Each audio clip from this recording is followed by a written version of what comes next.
Prof. Sebelum nanti kita mendalami itu, kalau sekarang dari analisa tadi ya obrolan kita bahwa itu nggak mungkin Jampisu sendirian. Karena uangnya sangat besar, meskipun itu mungkin ada yang lebih besar lagi. Artinya harapan publik, harapan masyarakat untuk agar kasus ini dibongkar sampai seakar-akarnya nyaris sulit dipenuhi. Karena itu tadi, ada kepentingan yang kalau dibongkar itu akan menyangkut kemana-mana, Prof.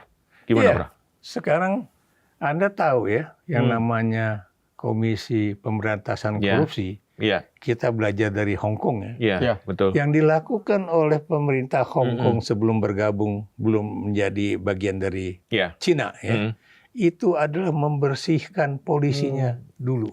Yang pertama ya? Pertama. Polisi bersih dulu? Betul. Karena kalau polisi bersih, itu kan berarti sapu ini juga bersih. Dan karena itu barulah kita bicara mengenai anti korupsi. Dalam kasus Indonesia juga harusnya kan seperti itu. KPK itu dibentuk oleh keputusan dari pemerintah hasil reformasi politik itu bahwa itu memang harus dibentuk untuk membersihkan Indonesia dari kasus korupsi. Ketika yang tadi saya katakan polisi dan kejaksaan tidak bisa melakukannya atau terjadi benturan-benturan di antara keduanya. Jadi KPK itu bukan sebuah lembaga atau institusi yang cuma memberikan suatu kuliah kepada masyarakat mengenai kenapa korupsi itu berbahaya begini. Dan Anda juga tahu ya, KPK dengan Undang-Undang Nomor 30 tahun 2002 yang itu dibuat pada masa pemerintahan Ibu Megawati Soekarno Putri itu memang ditujukan untuk membersihkan korupsi di Republik ini, karena kita lihat di zaman Pak Harto nggak berhasil.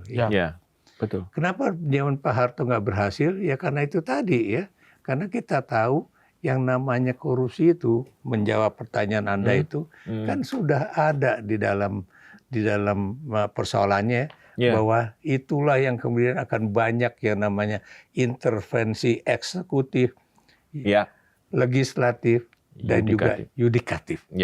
Apalagi sekarang dalam kasus ini Anda tahu dengan adanya peraturan Presiden nomor 66 kalau nggak salah tahun 2025 kemudian TNI juga ikut dalam menjaga jaksa dan juga institusi kejaksaan.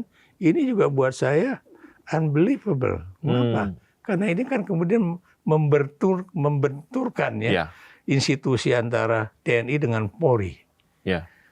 Dua-duanya juga pegang senjata. Benar ya. Betul. Dan karena mereka berdua, dua lembaga ini, Polri dan Kejaksaan, sama-sama penegak hukum ya, Prof. Dan Anda juga tahu ini kenapa Perpres itu keluar, katanya gara-gara pada saat itu ada seorang jaksa yang ini namanya juga udah pasti si Febi itu itu waktu itu dikuntit sama Densus 88 karena ada kaitan dengan persoalan korupsi itu, makanya kemudian muncullah Perpres yang 66 tahun 2025 supaya unsur jaksa itu dilindungi. Dan buat saya, apakah kemudian TNI memang punya wewenang untuk melakukan itu?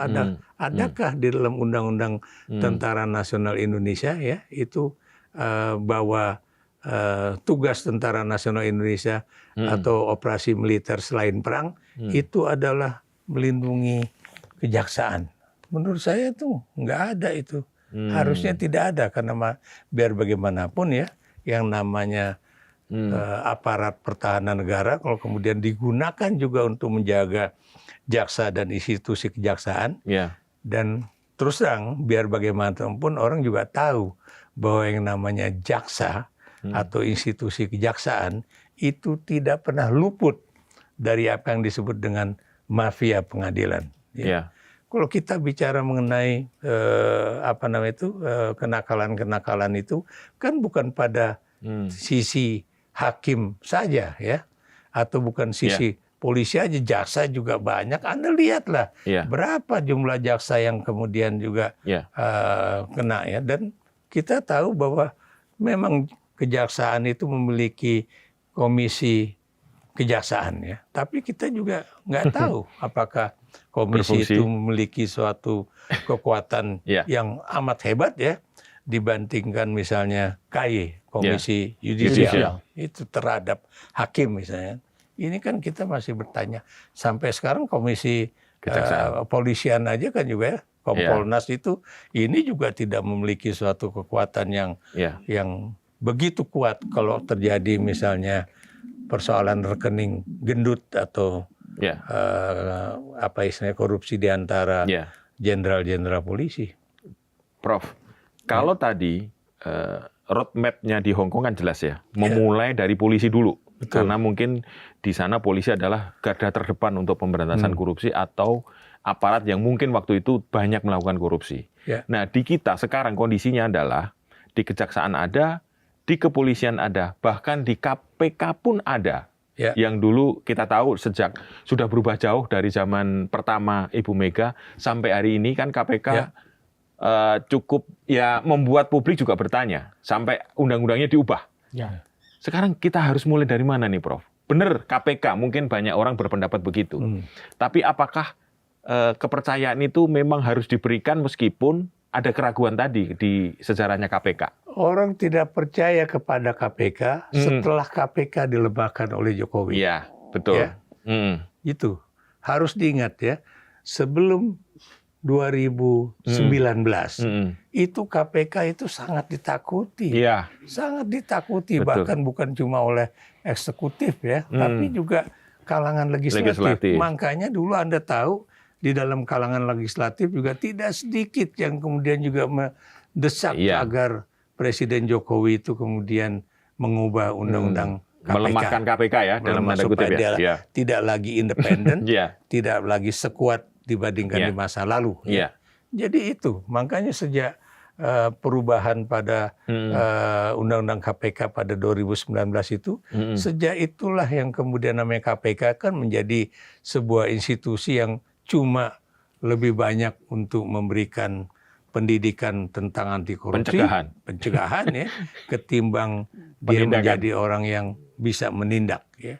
Tapi Anda lihat orang-orang yang duduk di KPK pada masa lalu itu benar-benar terhormat orang-orang hebat dan didukung oleh masyarakat. Saya juga termasuk orang mendukung mereka ya. Dan Anda juga bisa lihat siapapun yang menjadi ketua dan wakil ketua KPK itu benar-benar memiliki kehormatan yang sangat tinggi ya. Anda tahu nih, ini maaf saya ngomong terus terang aja, saya pernah diajak oleh Bambang Wijoyanto ke ruangan dia pada saat dia menjadi wakil ketua KPK. Dan dia bilang sama saya, awas kalau lu jangan ngomong macam-macam nih, lihat ini banyak banget ini CCTV itu. Jadi dan dia sebagai wakil ketua KPK, dia bisa ngelihat apa saja yang terjadi bukan cuma di KPK ya, tapi bagaimana di tahanan-tahanan KPK.